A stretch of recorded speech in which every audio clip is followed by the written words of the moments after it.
Okay, so now we're gonna do the same thing. We are going to add our text.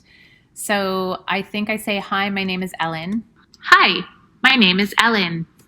I say, hi, my name is Ellen. Okay, so I'm just gonna add my text to that. So it's gonna create a new layer. So I'm gonna start with my text.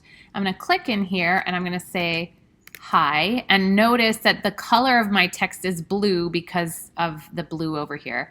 All right, then I'm gonna duplicate that layer. So Command D, and I'm gonna change it to my, then I'm gonna duplicate this layer. And remember, it's Command D to duplicate.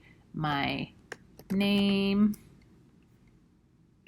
Command D is, mistake. Okay, try again. Name, Command D is Command D, Ellen.